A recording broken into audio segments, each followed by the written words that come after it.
ఓం శాంతి 8/3/2024 సాకార ఈశ్వరీయ మధుర మహావాక్యాలు. మధురమైన పిల్లలారా, తండ్రి నుండి సకాష్ తీసుకునేందుకు, సకాష్ అనగా సర్వశక్తులు, సర్వదివ్య గుణాల కిరణాలు, సుగంధభరిత పుష్పాలుగా అవ్వండి. ఉదయమే లేచి స్మృతిలో కూర్చొని ప్రీతిగా బాబాతో మధురాతి మధురంగా మాట్లాడండి. ఉదయం అంటే అమృతవేళ సమయంలో. ప్రశ్న: తండ్రిని పిల్లలందరూ నంబర్ వారుగా స్మృతి చేస్తారు, కానీ తండ్రి ఎటువంటి పిల్లలను స్మృతి చేస్తారు? జవాబు: ఏ పిల్లలైతే చాలా మధురంగా ఉంటారో, సర్వీసు తప్ప ఇతరం ఏది ఏ పిల్లలకైతే రుచించదో అటువంటి పిల్లలను బాబా స్మృతి చేస్తారు. అంతేకాక ఎవరైతే తండ్రిని అత్యంత ప్రీతిగా స్మృతి చేస్తారో, సంతోషంతో ప్రేమ బాష్పాలు ప్రవహింపచేస్తారో, వారిని తండ్రి కూడా స్మృతి చేస్తారు. తండ్రి దృష్టి దివ్య గుణాలు కలిగినటువంటి పుష్పాల వైపుకు వెళ్తుంది. ఫలానా ఆత్మ చాలా బాగుంది అని అంటారు. సేవ ఎక్కడ కనిపిస్తుందో అక్కడికి పరిగెత్తి వెళ్ళే ఆత్మ అనేక మంది ఆత్మలకు కళ్యాణం చేస్తుంది. అటువంటి పిల్లలను తండ్రి స్మృతి చేస్తారు, జ్ఞాపకం చేసుకుంటారు. ఓం శాంతి. తండ్రి కూర్చొని ఆత్మలందరికీ అర్థం చేయిస్తూ ఉన్నారు. శరీరం కూడా గుర్తుకు వస్తుంది, ఆత్మ కూడా గుర్తుకు వస్తుంది. శరీరం లేకుండా ఆత్మను స్మృతి చేయలేరు. ఈ ఆత్మ మంచిది, ఈ ఆత్మ బాహ్యముఖంగా ఉంది, ఈ ఆత్మ ఈ ప్రపంచంలో విహరించాలి అని కోరుకుంటూ ఉంది అని అర్థం చేసుకుంటారు. ఇది ఆ ప్రపంచాన్ని మర్చిపోయింది అని కూడా తెలుసుకోవచ్చు. మొట్టమొదట వారి నామరూపాలు గుర్తుకొస్తాయి. ఫలానా వారి ఆత్మ స్మృతి చేయబడుతుంది, ఫలానా ఆత్మ సేవ బాగా చేస్తుంది, వీరి బుద్ధి యోగం బాబా జతలో ఉంది, వీరిలో ఈ గుణం ఉంది అని బాబా అంటారు. మొదట శరీరాన్ని స్మృతి చేస్తే తర్వాత ఆత్మ గుర్తుకు వస్తుంది. మొదట శరీరం గుర్తుకు వస్తుంది, ఎందుకంటే శరీరం పెద్దది కదా. ఆ తర్వాత సూక్ష్మంగా చాలా చిన్నదిగా ఉన్న ఆత్మ గుర్తుకు వస్తుంది. ఈ పెద్ద శరీరానికి ఏ మహిమ లేదు, ఆత్మయే మహిమ చేయబడుతుంది. వీరి ఆత్మ చాలా బాగా సేవ చేస్తుంది, ఫలానా వారి ఆత్మ వీరికంటే బాగుంది అని అంటూ ఉంటారు. అంటే మొదట శరీరమే గుర్తుకొస్తుంది. తండ్రి అయితే అనేక ఆత్మలను స్మృతి చేయాల్సి వస్తుంది. శరీరాల పేరు గుర్తు ఉండవు, కేవలం రూపము మాత్రమే ముందుకొస్తుంది. ఫలానా వారి ఆత్మ అన్నందున మొదట శరీరమే కదా గుర్తుకొచ్చేది. ఈ బ్రహ్మ శరీరంలో శివబాబా వచ్చారు అని భావిస్తున్నారు కదా. ఇదటి శరీరంలో బాబా ఉన్నారని మీకు తెలుసు. శరీరం తప్పకుండా గుర్తుకొస్తుంది. మేము స్మృతి ఎలా చేయాలి బాబా అని అడుగుతారు. శివబాబాను బ్రహ్మ శరీరంలో స్మృతి చేయాలా, లేక శివబాబాను పరంధామంలో స్మృతి చేయాలా అని అడుగుతారు. చాలామంది ప్రశ్న అడుగుతూ ఉంటారు. బాబా చెప్తున్నారు, స్మృతి చేయవలసింది ఆత్మనే. అయినా శరీరం కూడా తప్పకుండా గుర్తుకొస్తుంది. మొదట శరీరము, తర్వాత ఆత్మ గుర్తుకొస్తుంది. బాబా ఇతడి శరీరంలో కూర్చొని ఉన్నారు కావున శరీరం తప్పకుండా గుర్తుకొస్తుంది. ఫలానా శరీరం గల ఆత్మలో ఈ గుణాలున్నాయి.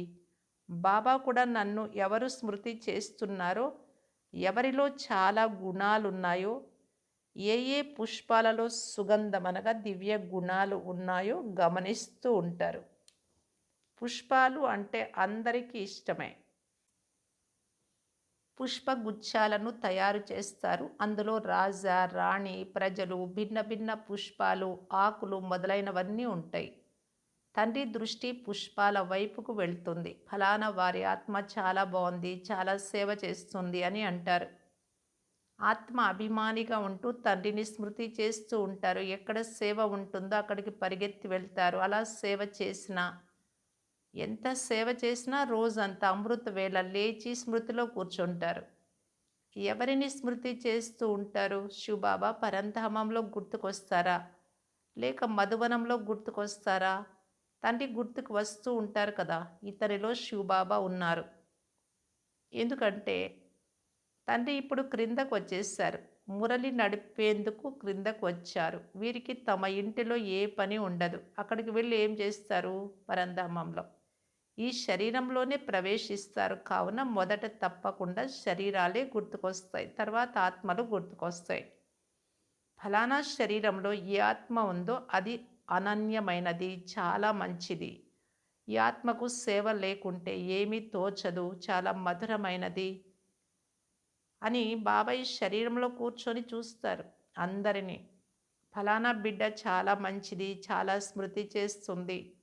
బంధనంలో ఉన్న పిల్లలకు వికారాల కారణంగా ఎన్నో దెబ్బలు తినాల్సి ఉంటుంది.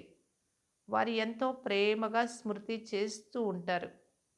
ఎప్పుడు స్మృతి చాలా ఎక్కువగా చేస్తారు, అప్పుడు సంతోషంతో వారి కనుల వెంట ప్రేమ బాష్పాలు కూడా వచ్చేస్తాయి. అప్పుడప్పుడు ఆ బాష్పాలు అంటే కన్నీటి చుక్కలు క్రింద రాలుతూ కూడా ఉంటాయి. బాబాకు వేరే ఏం పని ఉంది, అందరినీ స్మృతి చేస్తారు. చాలామంది పిల్లలు గుర్తుకొస్తారు. ఫలానా ఆత్మలో శక్తి లేదు, తండ్రిని స్మృతి చెయ్యరు, ఎవరికి సుఖం ఇవ్వరు, ఈ ఆత్మ స్వకల్యాణంనే చేసుకోదు. తండ్రి ఈ విషయాలను కూడా చెక్ చేస్తారు. స్మృతి చేయడము అనగా సకాష్ ఇవ్వడం. ఆత్మ సంబంధం పరమాత్మతో ఉంటుంది కదా. పిల్లలు చాలా యోగం చేసే రోజు వస్తుంది. ఇతడు కూడా ఎవరిని స్మృతి చేస్తే వారు వెంటనే సాక్షాత్కారం అవుతారు. ఆత్మ ఏమో చాలా సూక్ష్మమైన బిందువు, సాక్షాత్కారం అయినా ఎవరు అర్థం చేసుకోలేరు. మళ్ళీ శరీరమే గుర్తుకొస్తుంది. ఆత్మ చాలా చిన్నది, కానీ స్మృతి చేస్తే వారి ఆత్మ పావనమవుతూ ఉంటుంది. తోటలో అనేక రకాల పుష్పాలు ఉంటాయి. ఇవి చాలా సుగంధం గల పుష్పాలు. వీటికంత సుగంధం లేదు అని బాబా అందరినీ చూస్తూ ఉంటారు. సువాసన అనగా దివ్య గుణాల వాసన లేకుంటే పదవి కూడా తగ్గిపోతుంది. బాబాకు ఎవరు ఇప్పుడు సహాయకారులుగా అవుతారో వారే ఉన్నత పదవిని పొందుతారు. వారిలో కూడా తండ్రిని స్మృతి చేస్తున్న వారికే పదవి లభిస్తుంది. బ్రాహ్మణుల నుండి బదిలీ అయ్యి దేవతలుగా అవుతారు అనగా ఇది దైవీ పుష్పాల లేక అసురీ పుష్పాల? ఈ వర్ణన కూడా సంగమ యుగంలోనే చేయగలరు. అన్ని పుష్పాలే కానీ అనేక రకాలు ఉన్నాయి. బాబా కూడా స్మృతి చేస్తూ ఉంటారు. టీచర్ తమ విద్యార్థులను స్మృతి చేస్తారు కదా. వీరు బాగా చదవలేదు అని మనసులో భావిస్తారు. వీరు తండ్రి కూడా అయ్యారు, టీచర్ కూడా అయ్యారు, తండ్రిగా అయితే ఉండనే ఉన్నారు.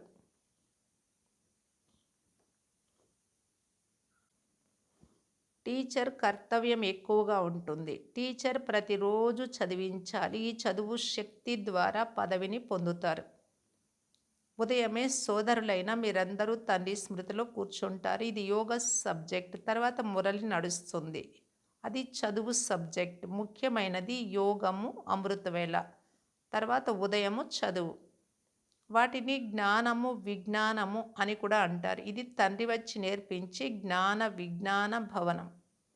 జ్ఞానము ద్వారా మొత్తం సృష్టిని గురించిన జ్ఞానం లభిస్తుంది. విజ్ఞానము అనగా మీరు చేసే యోగం. దీని ద్వారా మీరు పవిత్రంగా అవుతారు.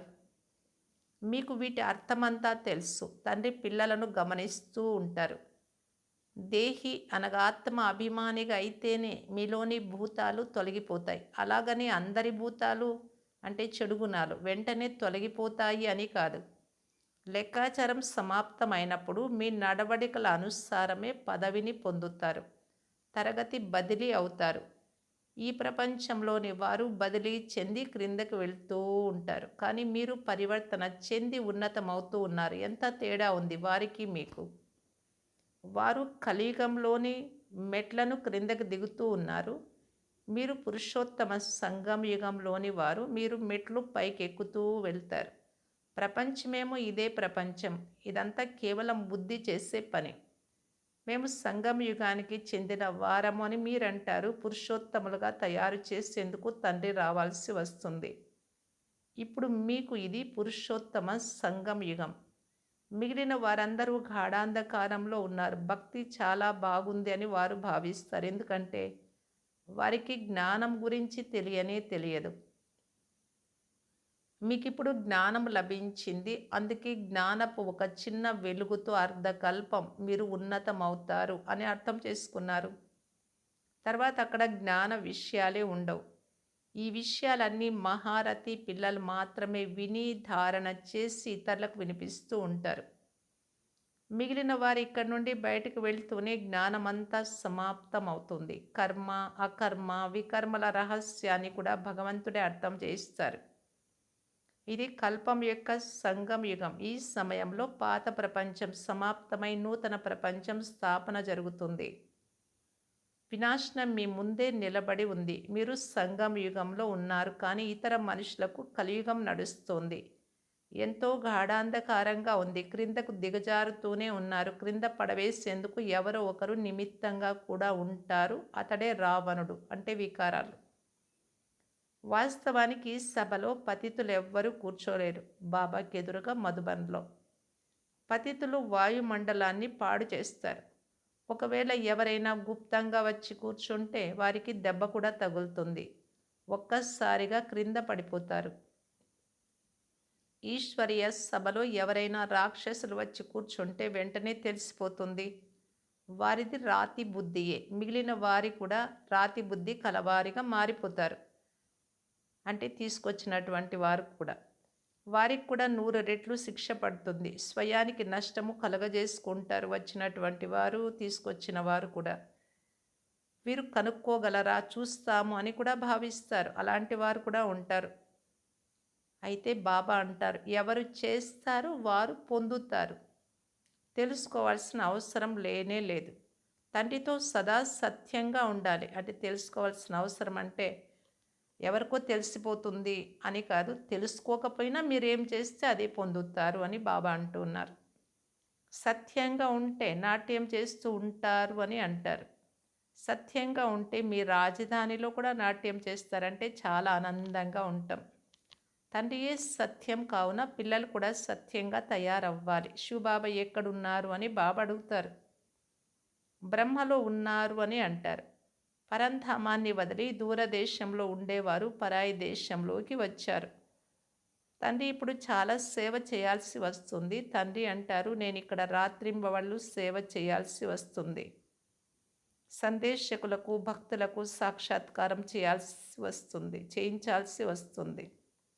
వారేమో ఇక్కడే ఉన్నారు. అక్కడ పరంధామంలో ఏ సేవ లేదు. సర్వీస్ లేకుంటే బాబాకు సుఖం లేదు. పూర్తి ప్రపంచమంతటికీ సేవ చేయాలి. బాబా రండి అని అందరూ పిలుస్తారు. నేను బ్రహ్మరథంలో వస్తాను అని చెప్తున్నారు. మనుషులు ఈ బ్రహ్మ శరీరాన్ని గుర్రపు రథంగా చేసేసారు. గుర్రపు బండిలో కృష్ణుడు ఎలా కూర్చుంటారు ఆలోచించండి. అటువంటి గుర్రపు బండిపై కూర్చునుటకు ఎవ్వరికీ ఉత్సాహం అంటే ఆసక్తి కూడా ఉండదు. దేహి అభిమాని, ఆత్మాభిమాని, దేహాభిమానులయ్యే విషయాలు రెండు సంగం యుగంలోనే జరుగుతాయి. తండ్రి తప్ప ఈ విషయాలు ఇతరులెవ్వరూ అర్థం చేయించలేరు. మీరు కూడా ఇప్పుడే తెలుసుకున్నారు. ఇంతకుముందు మీకు ఈ విషయాలు తెలియవు. ఏ గురువైనా మీకు నేర్పించారా? గురువులనైతే అనేక మందిని ఆశ్రయించారు, ఎవ్వరూ నేర్పించలేదు. చాలామంది గురువులను ఆశ్రయిస్తారు. ఆ గురువుల నుండి శాంతికి మార్గం లభించాలి అని భావిస్తారు. తండ్రి చెప్తున్నారు, శాంతి సాగరులు ఒక్క తండ్రి మాత్రమే. వారే తమ జతలో తీసుకెళ్తారు. సుఖధామము, శాంతిధామములను గురించి ఎవ్వరికీ తెలియదు. కలియుగంలో ఇప్పుడు ఉండేది శూద్ర వర్ణం. పురుషోత్తమ సంగమయుగంలో బ్రాహ్మణ వర్ణం ఉంది. ఈ వర్ణములను గురించి కూడా మీకు తప్ప ఇతరులు ఎవ్వరికీ తెలియదు. ఇక్కడ కూర్చొని వింటారు, వెలుపలకు వెళ్తూనే అన్నీ మర్చిపోతారు. ధారణ జరగదు. తండ్రి చెప్తున్నారు, మీరు ఎక్కడికి వెళ్ళినా బ్యాడ్జ్ ధరించి వెళ్ళండి. ఇందులో సిగ్గుపడే విషయం ఏదీ లేదు.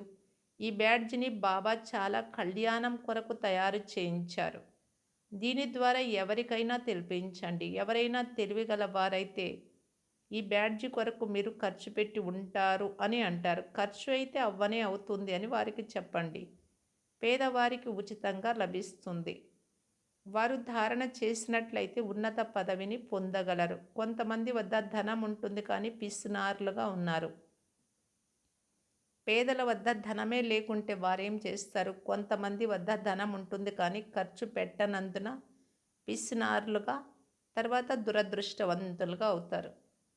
బ్రహ్మబాబా ఆచరణలో చేసి చూపించారు. తన సర్వస్వము మాతల ఆధీనం చేసేశారు. మీరు కూర్చొని యజ్ఞమునంతా సంపాలన చేయండి.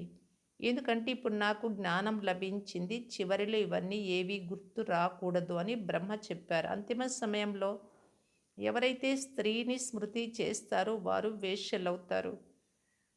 పెద్ద పెద్ద భవనాలు మొదలైన ఉంటే చివరిలో అవి తప్పకుండా గుర్తుకొస్తాయి. అయితే జ్ఞానం కొద్దిగా విన్న ప్రజలలో తప్పకుండా వస్తారు. తండ్రి ఏమో పేదల పెన్నిది. కొంతమంది వద్ద ధనమున్న లోపులుగా ఉంటారు. మొదటి వారసుడు శివబాబా ఒక కుమారుడిగా భావించరు. భగవంతుడే వారసుడు అని భక్తి మార్గంలో కూడా ఉంది. ఈశ్వరార్థం దానం చేస్తారు. దానం ఇచ్చేందుకు తండ్రి ఏమైనా నిరుపేదన?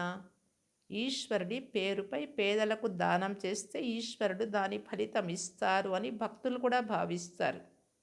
దీని ఫలం మరుసటి జన్మలో ఎలాగైనా లభిస్తూ ఉండేది. దానమిస్తే గ్రహణం వదిలిపోతుంది అని అంటారు. తండ్రికి సర్వము ఇచ్చేశారు. శరీరము, బంధుమిత్రులు మొదలైనవన్నీ బాబాకు సమర్పణం చేసేశారు. ఇదంతా మీదే బాబా అని అన్నారు. ఈ సమయంలో మొత్తం ప్రపంచానికి గ్రహణం పట్టి ఉంది. ఆ గ్రహణం ఒక్క సెకండ్లో ఎలా వదిలిపోతుందో, నలుపు నుండి తెల్లగా ఎలా అవుతారో ఈ విషయం ఇప్పుడు మీకు మాత్రమే తెలుసు. తర్వాత మళ్ళీ ఈ విషయాలను ఇతరులకు కూడా అర్థం చేయిస్తారు. మేమంతా అర్థం చేసుకున్నాము. అయితే ఇతరులకు అర్థం చేయించలేము అని ఎవరంటారో వారు దేనికి పనికిరారు. తండ్రి చెప్తున్నారు, దానమిస్తే గ్రహణం వదిలిపోతుంది. నేను మీకు అవినాశి రత్నాలను ఇస్తాను. వాటిని అందరికీ ఇస్తూ ఉంటే భారతదేశానికి లేక మొత్తం ప్రపంచానికి పట్టిన గ్రహణం వదిలిపోతుంది. బృహస్పతి దశ వస్తుంది అని తండ్రి చెప్తున్నారు. అన్నింటికంటే మంచి దశ బృహస్పతి దశ. ఇప్పుడు ముఖ్యంగా భారతదేశంపై మరియు మొత్తం ప్రపంచానికి రాహు గ్రహణం పట్టి ఉంది అని మీకు తెలుసు. ఆ గ్రహణం ఎలా వదిలిపోతుంది? వారు తండ్రి కదా. ఈ తండ్రి మీ నుండి పాతవన్నీ తీసుకొని క్రొత్తవి ఇస్తారు. దీనిని బృహస్పతి దశ అంటారు. ముక్తిధామానికి వెళ్ళే వారికి బృహస్పతి దశ వచ్చింది అని అనరు. అచ్చా, మధురాతి మధురమైన అపురూపమైన పిల్లలకు మాతాపిత బాప్దాదాల ప్రియ స్మృతులు మరియు గుడ్ మార్నింగ్. ఆత్మిక పిల్లలకు ఆత్మిక తండ్రి నమస్తే. ధారణ కొరకు ముఖ్య సారం. ఫస్ట్ పాయింట్, సదా సంతోషంగా నృత్యం చేసేందుకు సత్యమైన తండ్రితో సదా సత్యంగా ఉండాలి. ఏది దాచరాదు. సెకండ్ పాయింట్, తండ్రి ఏవైతే జ్ఞాన రత్నాలను ఇస్తున్నారో వాటిని అందరికీ పంచాలి.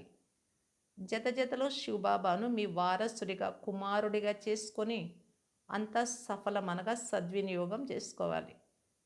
అంటే బాబా కార్యంలో ఉంచాలి. ఇందులో లోభులుగా, ఇప్పుడు లోభత్వం ఉంటే తర్వాత దురదృష్టవంతులుగా అవుతారు. కనుక అలా లోభులుగా దురదృష్టవంతులుగా అవ్వరాదు. మన కోసమే బాబా చెప్తున్నారు, నా జన్మ జన్మల సంపాదన కొరకు ఇప్పుడు తండ్రిని వారసుడిగా చేసుకొని అర్పణం చేసినట్టయితే జన్మ జన్మలో ఆ వారసుడే మనల్ని చూసుకుంటారు అనే ఆలోచన ఉండాలి. ఇప్పుడు వరదానం, బిందువు మరియు నీటి బొట్టు యొక్క మహత్వాన్ని అర్థం చేసుకొని మీ శ్రేష్ట స్థితిని తయారు చేసుకునే సిద్ధి స్వరూప భవ. శివ పరమాత్ముని పూజలో శివలింగానికి పూజ చేసేటప్పుడు ఒక బిందువుకు విశేషత ఉంది. రెండవది నీటి బొట్టుకు విశేషత ఉంది. రెండింటికి తమ తమ మహత్వం ఉంది. ఆత్మ, పరమాత్మ మరియు ప్రకృతిల ఈ ఆట అనగా డ్రామా. ఒకటి ఆత్మ, రెండు పరమాత్మ, మూడవది ప్రకృతి. ఈ మూడింటి యొక్క జ్ఞానం ప్రాక్టికల్ జీవితంలో బిందువే అనుభవం అవుతుంది. మరియు నీటి బొట్టు అంటే శుద్ధ సంకల్పాల స్మృతి. దీని ద్వారా మిలనం చేసే సిద్ధి అనుభవం అవుతుంది. ఆత్మిక సంభాషణలో ప్రాప్తుల యొక్క శీతలమైన నీటి బొట్లు తండ్రిపై వేస్తారు. దీని ద్వారా శ్రేష్ట స్థితి తయారవుతుంది. దీని స్మృతి చిహ్నమే భక్తిలో కూడా కొనసాగుతూ వస్తుంది. స్లోగన్, ఎక్కువగా మాట్లాడుట ద్వారా బుద్ధి యొక్క శక్తి తగ్గిపోతుంది. అందువలన క్లుప్తంగా, షార్ట్గా, మధురంగా మాట్లాడండి. అవ్యక్త ఇషార సర్వప్రాప్తులతో సంపన్నులై నిశ్చింత చక్రవర్తులుగా కావటానికి బాప్దాదా తెలియజేస్తూ ఉన్నారు. భవిష్య రాజ్య భాగ్యాన్ని ప్రాప్తి చేసుకునేకి ముందు ఈ వర్తమాన సమయంలో నిశ్చింత చక్రవర్తులు అనగా సంకల్పంలో కూడా దుఃఖం యొక్క అలలు లేకుండా ఉండాలి. ఎందుకంటే దుఃఖధామం నుండి ఇప్పుడు వెలువడి సంగమ యుగంలో నిలబడి ఉన్నారు. నిశ్చింత చక్రవర్తి అనగా సర్వ కుషీల ఖజానాలకు యజమాని. ఖుషి యొక్క ఖజానా బ్రాహ్మణుల యొక్క జన్మసిద్ధ అధికారం. ఏది పొందాలి అనుకున్నామో అది పొందేశాం. ఈ నశ మరియు ఖుషీలో నిరంతరము ఉండాలి. ఓం శాంతి.